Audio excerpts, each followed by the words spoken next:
ഈശോ മിശിഹായ്ക്ക് സ്തുതിയായിരിക്കട്ടെ. പ്രിയപ്പെട്ട സഹോദരങ്ങളെ, ഞാൻ ഷിബു ജെയിംസ്. സാമീഡിയ എന്ന നമ്മുടെ യൂട്യൂബ് ചാനലിലേക്ക് എല്ലാ സുഹൃത്തുക്കൾക്കും സ്വാഗതം. 2025 ലോഗോസിന്റെ പഠനമാണ് ഈ ചാനലിലൂടെ നടത്തപ്പെടുന്നത്. ഇത് ചോദ്യോത്തരങ്ങളുടെ ലൂക്കായുടെ സുവിശേഷം 23-ാം അധ്യായത്തിൽ നിന്നുള്ള ആദ്യത്തെ വീഡിയോയാണ്. 3 വീഡിയോ കൂടിയാകുമ്പോൾ ലൂക്കായുടെ സുവിശേഷത്തിലെ മുഴുവൻ ചോദ്യോത്തരങ്ങളും അപ്ലോഡ് ചെയ്തു കഴിയുകയാണ്. അതേ തുടർന്ന് എത്രയും വേഗം തന്നെ എഫേസോസുകാരുടെ പുസ്തകത്തിൽ നിന്ന് പഠിക്കാനുള്ള 6 അധ്യായങ്ങളുടെയും ചോദ്യോത്തരങ്ങൾ തയ്യാറാക്കുകയാണ്.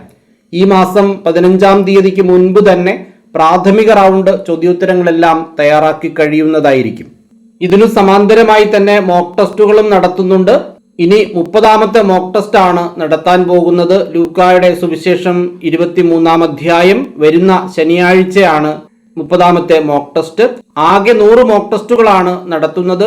500 രൂപയാണ് രജിസ്ട്രേഷൻ ഫീസ്. പങ്കെടുക്കാൻ താല്പര്യമുള്ളവർക്ക് ആദ്യം മുതലുള്ള മോക്ക് ടെസ്റ്റുകളുടെ ലിങ്ക് അയച്ചു തരുന്നതായിരിക്കും. പഠന സഹായി ആവശ്യമുള്ളവരും ബന്ധപ്പെടുക. 5 പുസ്തകം ഒന്നിച്ച് ഓർഡർ ചെയ്യുന്നവർക്ക് 1 പുസ്തകം സൗജന്യമായി അയച്ചു തരുന്നതായിരിക്കും.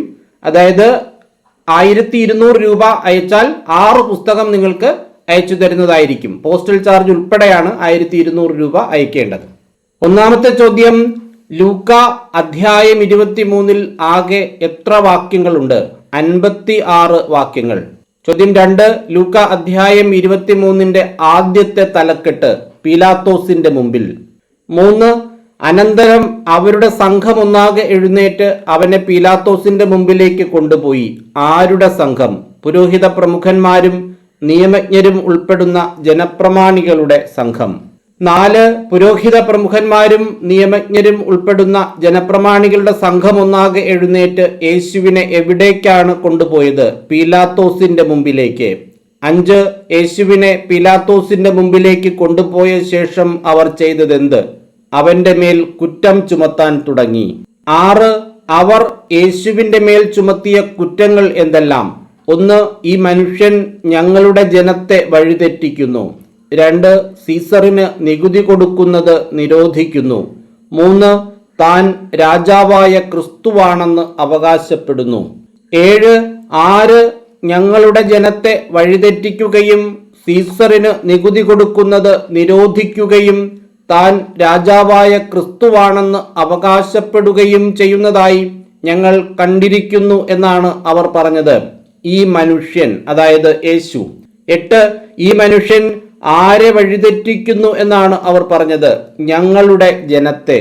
9, ഈ മനുഷ്യൻ ആർക്ക് നികുതി കൊടുക്കുന്നത് നിരോധിക്കുകയും ചെയ്യുന്നു എന്നാണ് അവർ പറഞ്ഞത്? സീസറിന്. 10, ഈ മനുഷ്യൻ താൻ ആരാണെന്ന് അവകാശപ്പെടുന്നു എന്നാണ് അവർ പറയുന്നത്? രാജാവായ ക്രിസ്തു ആണെന്ന്. 11, പീലാത്തോസ് അവനോട് ചോദിച്ചതെന്ത്? നീ യഹൂദരുടെ രാജാവാണോ? 12, നീ യഹൂദരുടെ രാജാവാണോ? ആര് ആരോട് ചോദിച്ചു? പീലാത്തോസ് യേശുവിനോട്. 13, നീ യഹൂദരുടെ രാജാവാണോ എന്ന പീലാത്തോസിന്റെ ചോദ്യത്തിന് യേശു നൽകിയ മറുപടി എന്ത്? നീ തന്നെ പറയുന്നുവല്ലോ. 14, നീ തന്നെ പറയുന്നുവല്ലോ. ആര് ആരോട് ചോദിച്ചു? അല്ലെങ്കിൽ ആര് ആരോട് പറഞ്ഞു? യേശു പീലാത്തോസിനോട്. 15, നീ തന്നെ പറയുന്നുവല്ലോ എന്ന യേശുവിന്റെ മറുപടി കേട്ടപ്പോൾ പീലാത്തോസ് പുരോഹിത പ്രമുഖന്മാരോടും ജനക്കൂട്ടത്തോടും പറഞ്ഞതെന്ത്? ഞാൻ ഈ മനുഷ്യനിൽ ഒരു കുറ്റവും കാണുന്നില്ല. 16, ഞാൻ ഈ മനുഷ്യനിൽ ഒരു കുറ്റവും കാണുന്നില്ല. ഇത് ആരുടെ വാക്കുകൾ? പീലാത്തോസിന്റെ. 17, ഞാൻ ഈ മനുഷ്യനിൽ ഒരു കുറ്റവും കാണുന്നില്ല എന്ന് പീലാത്തോസ് പറഞ്ഞത് ആരോട്? പുരോഹിത പ്രമുഖന്മാരോടും ജനക്കൂട്ടത്തോടും. 18, ഞാൻ ഈ മനുഷ്യനിൽ ഒരു കുറ്റവും കാണുന്നില്ല എന്ന് പീലാത്തോസ് പറഞ്ഞപ്പോൾ അവർ പറഞ്ഞതെന്ത്? ഇവൻ ഗലീലി മുതൽ ഇവിടം വരെയും യൂദായിലെങ്ങും പഠിപ്പിച്ചുകൊണ്ട് ജനത്തെ ഇളക്കി വിടുന്നു. 19, ഇവൻ എവിടെ മുതൽ എവിടെ വരെയാണ് പഠിപ്പിച്ചുകൊണ്ട് ജനത്തെ ഇളക്കി വിടുന്നത്? ഗലീലി മുതൽ ഇവിടം വരെയും യൂദായിലെങ്ങും. 20, ഇവൻ ഗലീലി മുതൽ ഇവിടം വരെയും യൂദായിലെങ്ങും പഠിപ്പിച്ചുകൊണ്ട് ജനത്തെ എന്തു ചെയ്യുന്നു എന്നാണ് അവർ പറഞ്ഞത്? ഇളക്കി വിടുന്നു. 24, ലൂക്ക അധ്യായം 23 രണ്ടാമത്തെ തലക്കെട്ട് ഹെറോദേസിന്റെ മുമ്പിൽ. 22 ഇവൻ ഗലീലി മുതൽ ഇവിടം വരെയും യൂദായിലെങ്ങും പഠിപ്പിച്ചുകൊണ്ട് ജനത്തെ ഇളക്കി വിടുന്നു. ഇതു കേട്ട് ഈ മനുഷ്യൻ ഗലീലിയക്കാരനാണോ എന്ന് ചോദിച്ചതാര്? പീലാത്തോസ്.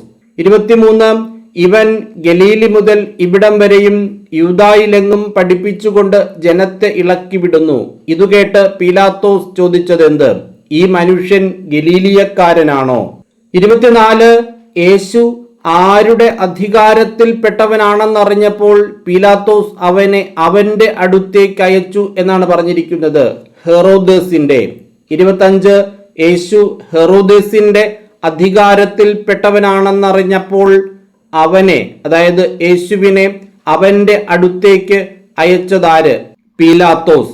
അതായത് യേശു ഹെറോദേസിന്റെ അധികാരത്തിൽപ്പെട്ടവനായതുകൊണ്ട് തന്നെ പീലാത്തോസ് യേശുവിനെ ഹെറോദേസിന്റെ അടുത്തേക്ക് അയച്ചു.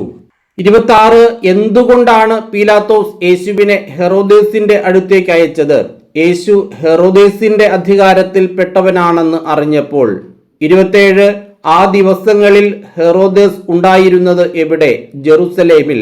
28 യേശുവിനെ കണ്ടപ്പോൾ അത്യധികം സന്തോഷിച്ചതാര്? ഹെറോദേസ്. 29 ഹെറോദേസ് യേശുവിനെ കണ്ടപ്പോൾ എന്തു ചെയ്തു? അത്യധികം സന്തോഷിച്ചു. 30 ഹെറോദേസ് യേശുവിനെ കണ്ടപ്പോൾ അത്യധികം സന്തോഷിക്കാൻ കാരണമെന്ത്? അവൻ യേശുവിനെ പറ്റി കേട്ടിരുന്നത് കൊണ്ട് അവനെ കാണാൻ ആഗ്രഹിച്ചിരുന്നു. അവൻ ചെയ്യുന്ന ഏതെങ്കിലും ഒരു അത്ഭുതം കാണാമെന്ന് പ്രതീക്ഷിക്കുകയും ചെയ്തിരുന്നു. 31 ഹെറോദേസ് യേശുവിനെ കാണാൻ ആഗ്രഹിച്ചിരുന്നത് എന്തുകൊണ്ട്? യേശുവിനെ പറ്റി കേട്ടിരുന്നത് കൊണ്ട്. 32 ഹെറോദേസ് എന്താണ് പ്രതീക്ഷിക്കുകയും ചെയ്തിരുന്നത്? യേശു ചെയ്യുന്ന ഏതെങ്കിലും ഒരു അത്ഭുതം കാണാമെന്ന്. 33 യേശു ചെയ്യുന്ന ഏതെങ്കിലും ഒരു അത്ഭുതം കാണാമെന്ന് പ്രതീക്ഷിക്കുകയും ചെയ്തിരുന്നതാര്? ഹെറോദേസ്. 34 ഹെറോദേസ് പലതും യേശുവിനോട് ചോദിക്കാൻ കാരണമെന്ത്? യേശു ചെയ്യുന്ന ഏതെങ്കിലും ഒരു അത്ഭുതം കാണാമെന്ന് പ്രതീക്ഷിക്കുകയും ചെയ്തിരുന്നതുകൊണ്ട്. 35 ഹെറോദേസ് പലതും യേശുവിനോട് ചോദിച്ചപ്പോൾ യേശു ചെയ്തതെന്ത്? ഒന്നിനും ഉത്തരം പറഞ്ഞില്ല. 36 യേശുവിന്റെ മേൽ ആവേശപൂർവം കുറ്റം ചുമത്തിക്കൊണ്ട് ചുറ്റും നിന്നിരുന്നത് ആരെല്ലാം? പ്രധാന പുരോഹിതന്മാരും നിയമജ്ഞരും. 37 അവർ യേശുവിന്റെ മേൽ ആവേശപൂർവം ചുമത്തിയത് എന്ത്? കുറ്റം. 38 ഹെറോദേസ് ആരോട് ചേർന്നാണ് നിന്ദ്യമായി പെരുമാറുകയും അവനെ, അതായത് യേശുവിനെ അധിക്ഷേപിക്കുകയും ചെയ്തത്? പടയാളികളോട്. 39 പടയാളികളോട് ചേർന്ന് യേശുവിനോട് ഹെറോദേസ് പെരുമാറിയത് എങ്ങനെ? നിന്ദ്യമായി. 40 യേശുവിനെ പകിട്ടേറിയ വസ്ത്രം ധരിപ്പിച്ച് പീലാത്തോസിന്റെ അടുത്തേക്ക് തിരിച്ചയച്ചതാര്? ഹെറോദേസ്. 41 ഹെറോദേസ് യേശുവിനെ പകിട്ടേറിയ വസ്ത്രം ധരിപ്പിച്ച് ആരുടെ അടുത്തേക്കാണ് തിരിച്ചയച്ചത്? പീലാത്തോസിന്റെ. 42 യേശുവിനെ എന്തു ധരിപ്പിച്ചാണ് പീലാത്തോസിന്റെ അടുത്തേക്ക് തിരിച്ചയച്ചത്? പകിട്ടേറിയ വസ്ത്രം. 43 അന്നു മുതൽ ഹെറോദേസും പീലാത്തോസും പരസ്പരം സ്നേഹിതന്മാരായി. എന്നു മുതൽ? ഹെറോദേസ് യേശുവിനെ പകിട്ടേറിയ വസ്ത്രം ധരിപ്പിച്ച് പീലാത്തോസിന്റെ അടുത്തേക്ക് തിരിച്ചയച്ച അന്നു മുതൽ. 44 അന്നു മുതൽ പരസ്പരം സ്നേഹിതന്മാരായത് ആരെല്ലാം? ഹെറോദേസും പീലാത്തോസും. 45 അന്നു മുതൽ ഹെറോദേസും പീലാത്തോസും പരസ്പരം സ്നേഹിതന്മാരായി. മുമ്പ് അവർ എങ്ങനെയാണ് കഴിഞ്ഞിരുന്നത്? ശത്രുതയിൽ. 46 ലൂക്ക അധ്യായം 23 മൂന്നാമത്തെ തലക്കെട്ട് യേശുവിനെ വധിക്കുന്നു. 47 പുരോഹിത പ്രമുഖന്മാരും നേതാക്കന്മാരും എന്തു പറഞ്ഞാണ് യേശുവിനെ പീലാത്തോസിന്റെ മുൻപിൽ കൊണ്ടുവന്നത്? ജനത്തെ വഴിപിഴപ്പിക്കുന്നു. 48 ജനത്തെ വഴിപിഴപ്പിക്കുന്നു എന്ന് പറഞ്ഞ് ആരെയാണ് പുരോഹിത പ്രമുഖന്മാരും നേതാക്കന്മാരും പീലാത്തോസിന്റെ മുൻപിൽ കൊണ്ടുവന്നത്? യേശുവിനെ. 49 ആരെ വഴിപിഴപ്പിക്കുന്നു എന്ന് പറഞ്ഞാണ് പുരോഹിത പ്രമുഖന്മാരും നേതാക്കന്മാരും യേശുവിനെ പീലാത്തോസിന്റെ മുമ്പിൽ കൊണ്ടുവന്നത്? ജനത്തെ. 50 പുരോഹിത പ്രമുഖന്മാരുടെയും നേതാക്കന്മാരുടെയും ജനത്തിന്റെയും മുമ്പിൽ വെച്ച് തന്നെ യേശുവിനെ വിസ്തരിച്ചതാര്? പീലാത്തോസ്. 51 പുരോഹിത പ്രമുഖന്മാരുടെയും നേതാക്കന്മാരുടെയും ജനത്തിന്റെയും മുമ്പിൽ വച്ചു തന്നെ യേശുവിനെ വിസ്തരിച്ച പീലാത്തോസ് പറഞ്ഞതെന്ത്? നിങ്ങൾ ആരോപിക്കുന്ന കുറ്റങ്ങളിൽ ഒന്നുപോലും ഇവനിൽ ഞാൻ കണ്ടില്ല. 52 അവർ ആരോപിക്കുന്ന കുറ്റങ്ങളിൽ ഒന്നുപോലും യേശുവിൽ കാണാതിരുന്നതാര്? പീലാത്തോസ്. 53 ഹെറോദേസും കുറ്റമൊന്നും യേശുവിൽ കണ്ടില്ല എന്ന് പറയാൻ കാരണമെന്ത്? അവൻ യേശുവിനെ പീലാത്തോസിന്റെ അടുത്തേക്ക് തിരിച്ചയച്ചു. 54 എന്ത് ശിക്ഷ അർഹിക്കുന്ന ഒരു കുറ്റവും ഇവൻ ചെയ്തിട്ടില്ല എന്നാണ് ലൂക്ക 23:15 പീലാത്തോസ് പറഞ്ഞത്, മരണശിക്ഷ. 55 മരണശിക്ഷ അർഹിക്കുന്ന ഒരു കുറ്റവും ഇവൻ ചെയ്തിട്ടില്ല, അതിനാൽ ഞാൻ ഇവനെ എങ്ങനെ വിട്ടയക്കും എന്നാണ് പീലാത്തോസ് പറഞ്ഞത്, ചമ്മട്ടി കൊണ്ട് അടിപ്പിച്ച്. 56 പീലാത്തോസ് യേശുവിനെ ചമ്മട്ടി കൊണ്ട് അടിപ്പിച്ച് വിട്ടയക്കും എന്ന് പറയാൻ കാരണമെന്ത്? മരണശിക്ഷ അർഹിക്കുന്ന ഒരു കുറ്റവും ഇവൻ ചെയ്തിട്ടില്ല. 57 മരണശിക്ഷ അർഹിക്കുന്ന ഒരു കുറ്റവും ഇവൻ ചെയ്തിട്ടില്ല, അതിനാൽ ഞാൻ ഇവനെ ചമ്മട്ടി കൊണ്ടടിപ്പിച്ച് വിട്ടയക്കുമെന്ന് പീലാത്തോസ് പറഞ്ഞപ്പോൾ അവർ ഏക സ്വരത്തിൽ ആക്രോശിച്ചത് എന്ത്? ഇവനെ കൊണ്ടുപോവുക, ബറബ്ബാസിനെ ഞങ്ങൾക്ക് വിട്ടുതരിക. 58 ഇവനെ കൊണ്ടുപോവുക, ആര് ഞങ്ങൾക്ക് വിട്ടുതരുക എന്നാണ് അവർ ഏക സ്വരത്തിൽ ആക്രോശിച്ചത്, ബറബ്ബാസിനെ. 59 ബറബ്ബാസ് കാരാഗൃഹത്തിൽ അടയ്ക്കപ്പെട്ടത് എന്തിന്? പട്ടണത്തിൽ നടന്ന കലാപത്തിനും കൊലപാതകത്തിനും. 60 പട്ടണത്തിൽ നടന്ന കലാപത്തിനും കൊലപാതകത്തിനും കാരാഗൃഹത്തിൽ അടയ്ക്കപ്പെട്ടവൻ ആര്? ബറബ്ബാസ്. 61 എന്താഗ്രഹിച്ചുകൊണ്ടാണ് പീലാത്തോസ് ഒരിക്കൽ കൂടി അവരോട് സംസാരിച്ചത്? യേശുവിനെ വിട്ടയക്കണം. 62 യേശുവിനെ വിട്ടയക്കണം എന്ന് ആഗ്രഹിച്ച് അവരോട് ഒരിക്കൽ കൂടി സംസാരിച്ചതാര്? പീലാത്തോസ്. 63 യേശുവിനെ വിട്ടയക്കണം എന്ന് ആഗ്രഹിച്ചുകൊണ്ട് ഒരിക്കൽ കൂടി പീലാത്തോസ് അവരോട് സംസാരിച്ചു. അവരാകട്ടെ ചെയ്തതെന്ത്? ക്രൂശിക്കുക, അവനെ ക്രൂശിക്കുക എന്ന് വിളിച്ചു പറഞ്ഞുകൊണ്ടിരുന്നു. 64 പീലാത്തോസ് 3-ാം പ്രാവശ്യവും അവരോട് ചോദിച്ചതെന്ത്? അവൻ എന്തു തിന്മ പ്രവർത്തിച്ചു? 65 അവൻ എന്ത് തിന്മ പ്രവർത്തിച്ചു? ഇങ്ങനെ ചോദിച്ചതാര്? പീലാത്തോസ്. 66 അവൻ എന്ത് തിന്മ പ്രവർത്തിച്ചു എന്ന് 3-ാം പ്രാവശ്യവും ചോദിച്ച ശേഷം പീലാത്തോസ് പറയുന്നതെന്ത്?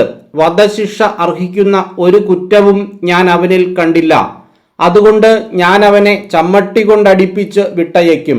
67 വധശിക്ഷ അർഹിക്കുന്ന ഒരു കുറ്റവും ഞാൻ അവനിൽ കണ്ടില്ല, അതുകൊണ്ട് അവനെ എന്തു ചെയ്യും എന്നാണ് പീലാത്തോസ് പറഞ്ഞത്, ചമ്മട്ടി കൊണ്ട് അടിപ്പിച്ച് വിട്ടയക്കും. 68 പീലാത്തോസ് യേശുവിനെ ചമ്മട്ടി കൊണ്ട് അടിപ്പിച്ച് വിട്ടയക്കും എന്ന് പറയുന്നതിന്റെ കാരണമെന്ത്? വധശിക്ഷ അർഹിക്കുന്ന ഒരു കുറ്റവും കണ്ടില്ല. 69 വധശിക്ഷ അർഹിക്കുന്ന ഒരു കുറ്റവും ഞാൻ അവനിൽ കണ്ടില്ല, അതുകൊണ്ട് ഞാൻ അവനെ ചമ്മട്ടി കൊണ്ട് അടിപ്പിച്ച് വിട്ടയക്കും എന്ന് പീലാത്തോസ് പറഞ്ഞപ്പോൾ അവർ നിർബന്ധപൂർവം ഉച്ചത്തിൽ വിളിച്ചു പറഞ്ഞുകൊണ്ടിരുന്നതെന്ത്? അവനെ ക്രൂശിക്കണമെന്ന്. 70 അവസാനം വിജയിച്ചതെന്ത്? അവരുടെ നിർബന്ധം. 71 അവസാനം അവരുടെ നിർബന്ധം തന്നെ വിജയിച്ചതെങ്ങനെ? അവർ ആവശ്യപ്പെട്ടത് അനുവദിച്ചു കൊടുക്കാൻ പീലാത്തോസ് തീരുമാനിച്ചു. 72 അവർ ആവശ്യപ്പെട്ടത് അനുവദിച്ചു കൊടുക്കാൻ തീരുമാനിച്ചതാര്? പീലാത്തോസ്. 73 അവർ ആവശ്യപ്പെട്ടത് അനുവദിച്ചു കൊടുക്കാൻ തീരുമാനിച്ച പീലാത്തോസ് ചെയ്തതെന്ത്? അവർ ആവശ്യപ്പെട്ട മനുഷ്യനെ, കലാപത്തിനും കൊലപാതകത്തിനും കാരാഗൃഹത്തിൽ അടയ്ക്കപ്പെട്ടിരുന്നവനെ അവർ വിട്ടയക്കുകയും യേശുവിനെ അവരുടെ ഇംഗിതത്തിന് ഏൽപ്പിച്ചു കൊടുക്കുകയും ചെയ്തു. 74 അവർ ആവശ്യപ്പെട്ട മനുഷ്യൻ ആരായിരുന്നു? കലാപത്തിനും കൊലപാതകത്തിനും കാരാഗൃഹത്തിൽ അടയ്ക്കപ്പെട്ടിരുന്നവൻ. 75 അവർ ആവശ്യപ്പെട്ടിരുന്ന മനുഷ്യൻ എന്തിനെല്ലാമാണ് കാരാഗൃഹത്തിൽ അടയ്ക്കപ്പെട്ടിരുന്നത്? കലാപത്തിനും കൊലപാതകത്തിനും. 76 കലാപത്തിനും കൊലപാതകത്തിനും കാരാഗൃഹത്തിൽ അടയ്ക്കപ്പെട്ടിരുന്നവനെ വിട്ടയച്ചതാര്? പീലാത്തോസ്. 77 പീലാത്തോസ് അവരുടെ ഇംഗിതത്തിന് ഏൽപ്പിച്ചു കൊടുത്തതാരെ? യേശുവിനെ. 78 പീലാത്തോസ് യേശുവിനെ ഏൽപ്പിച്ചു കൊടുത്തത് എന്തിന്? അവരുടെ ഇംഗിതത്തിന്. ഇങ്ങനെ 78 ചോദ്യങ്ങളാണ് ലൂക്ക 23-ാം അധ്യായത്തിന്റെ ആദ്യ ഭാഗത്ത് തയ്യാറാക്കിയിട്ടുള്ളത്. എല്ലാവരും നന്നായി വചനം പഠിക്കുക. നമ്മുടെ പഠന സഹായി പുസ്തകം ആവശ്യമുള്ളവർ സ്ക്രീനിൽ കാണുന്ന നമ്പറിൽ ബന്ധപ്പെടുക. 4000-ഓളം ചോദ്യങ്ങളുള്ള 320 പേജുള്ള വളരെ സമഗ്രമായി ലോഗോസ് പരീക്ഷയ്ക്ക് തയ്യാറെടുക്കുന്നതിന് വേണ്ടി തയ്യാറാക്കിയിട്ടുള്ള ഒരു പുസ്തകമാണ്. ഇന്ന് രാവിലെ ഒരാൾ എനിക്ക് മെസ്സേജ് അയച്ചിരുന്നു, കഴിഞ്ഞ പ്രാവശ്യം സാർ അയച്ചു തന്ന PDF-ൽ നിന്ന് നോക്കി പഠിച്ചിട്ടാണ് ഞാൻ പരീക്ഷ എഴുതിയത്, എനിക്ക് 100-ൽ 100 മാർക്ക് ലഭിച്ചു എന്ന്. എനിക്കത് കണ്ടപ്പോൾ വളരെ സന്തോഷം തോന്നി. അതേ ഫോർമാറ്റിൽ കഴിഞ്ഞ പ്രാവശ്യം നമ്മൾ തയ്യാറാക്കി അയച്ചു തന്ന PDF-ന്റെ അതേ ഫോർമാറ്റിൽ നമ്മുടെ വീഡിയോയിൽ ചോദ്യോത്തരങ്ങൾ തയ്യാറാക്കുന്ന അതേ ഫോർമാറ്റിലാണ് പുസ്തകവും തയ്യാറാക്കിയിട്ടുള്ളത്. വളരെ പ്രയോജനപ്രദമായി നിങ്ങൾക്ക് ഈ പുസ്തകം പഠിക്കാൻ സാധിക്കും. പരമാവധി ആളുകൾ പുസ്തകം വാങ്ങാൻ പരിശ്രമിക്കുക.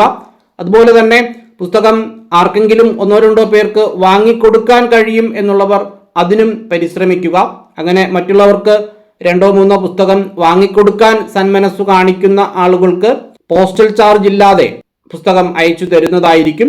5 പുസ്തകം ഒന്നിച്ച് വാങ്ങുന്നവർക്കും 1 പുസ്തകം സൗജന്യമായി അയച്ചു തരുന്നതായിരിക്കും. കഴിഞ്ഞ ദിവസം 1-2 പേര് 5 പുസ്തകം ഓർഡർ ചെയ്തു. അപ്പോൾ അവിടെ നിങ്ങൾ മനസ്സിലാക്കേണ്ടത് 5 പുസ്തകത്തിന്റെ വിലയായ 1000 രൂപയും 200 രൂപ പോസ്റ്റൽ ചാർജും, അങ്ങനെ 1200 രൂപ അയക്കുക. അപ്പോൾ 1 പുസ്തകം അധികമായി 6 പുസ്തകം നിങ്ങൾക്ക് അയച്ചു തരുന്നതായിരിക്കും. എല്ലാവർക്കും എല്ലാവിധമായ നന്മകളും അനുഗ്രഹങ്ങളും ഉണ്ടാകട്ടെ എന്ന് ആശംസിച്ചുകൊണ്ട് പ്രാർത്ഥിച്ചുകൊണ്ട് നിർത്തുന്നു.